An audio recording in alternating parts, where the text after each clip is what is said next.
बहुत साल पहले पीतल नगर में लखन नाम का एक किसान रहता था। वह गांव के एक जमींदार के खेत पर काम करके किसी तरह अपना घर चला रहा था। पहले लखन के भी खेत थे, लेकिन उसके पिता के बीमार होने के कारण उसने अपने सारे खेत बेच दिए। मजदूरी में मिलने वाले पैसों से पिता का इलाज कराना और घर का खर्चा चलाना मुश्किल हो रहा था। वो हर दिन सोचता कि कैसे घर की स्थिति को बेहतर किया जाए। आज भी इसी सोच के साथ लखन सुबह सुबह जमींदार के खेत पर काम करने के लिए निकला। खुदाई करते समय उसकी कुदाल किसी धातु से टकराई और तेज आवाज हुई। लखन के मन में आया कि आखिर ऐसा क्या है यहाँ। उसने तुरंत उस हिस्से को खोदा तो वहां से एक बड़ा सा पतीला निकला। पतीला देखकर लखन दुखी हो गया। लखन के मन में आया कि ये जेवरात होते तो मेरे घर की हालत थोड़ी सुधर जाती। फिर लखन ने सोचा कि चलो अब खाना ही खा लेता हो। लखन ने खाना खाने के लिए अपने हाथ की कुदाल उस पतीले में फेंक दी और हाथ मुंह धोकर खाना खाने लगा। खाना खत्म करने के बाद लखन अपनी कुदाल उठाने के लिए उस पतीले के पास पहुंचा।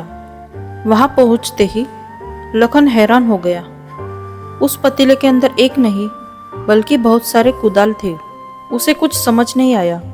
तभी उसने अपने पास रखी एक टोकरी को भी उस पतीले में फेंक दिया।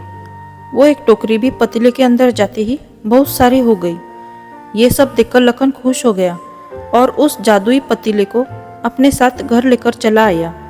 वो हर दिन उस बर्तन में अपने कुछ औजार डालता और जब वो ज़्यादा हो जाते तब उन्हें बाजार जाकर बेच आता।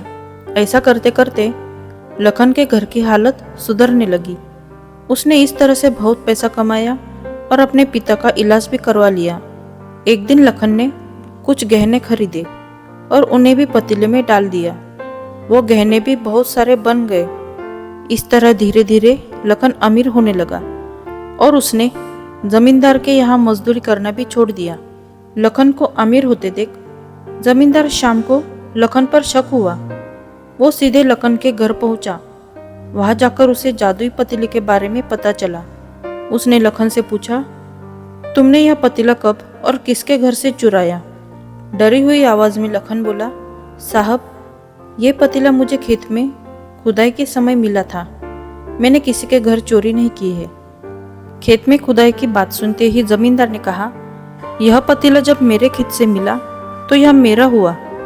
लखन ने जादुई पतीला ना लेकर जाने की बहुत मिन्नतें की, लेकिन जमींदार शाम ने उसकी एक नहीं सुनी। वो जबरदस्ती अपने साथ वो जादुई पतीला लेकर चला गया। जमींदार ने भी लखन की ही तरह उसमें सामान डालकर उन्हें बढ़ाना शुरू किया।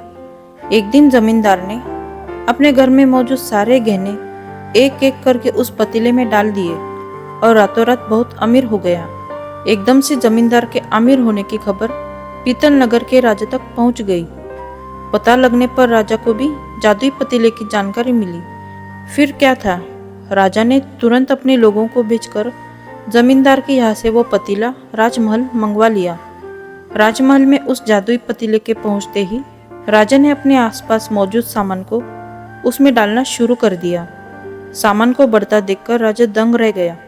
होते होते आखिर में राजा खुद उस पतीले के अंदर चला गया।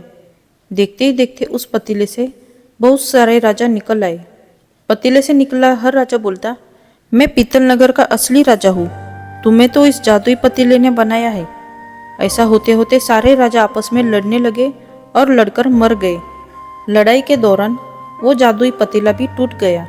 जादुई पतीले के कारण राजमहल में हुई इस भयानक लड़ाई के बारे में नगर में सबको पता चल गया। इस बात की जानकारी मिलते ही मजदूर लखन और जमींदार शाम ने सोचा, अच्छा हुआ कि हमने उस जादुई पतीले का इस्तेमाल सही से किया। उस राजा ने अपनी मूर्खता के कारण अपनी जान ही खो दी। दोस्तों, जादुई पतीले की कहानी से दो सीख मिलती है। पहली यह कि मूर्खता का अंत बुरा ही होता है। दूसरी यह कि हर सामान का इस्तेमाल संभल कर करना चाहिए। अति लालच हानिकारक हो सकती है। उम्मीद करती हूँ आपको यह कहानी पसंद आई होगी। अगर पसंद आई हो तो इस वीडियो को लाइक, शेयर और हमारे चैनल को सब्सक्राइब कीजिए। मिलते हैं अगली वीडियो में। धन्यवाद।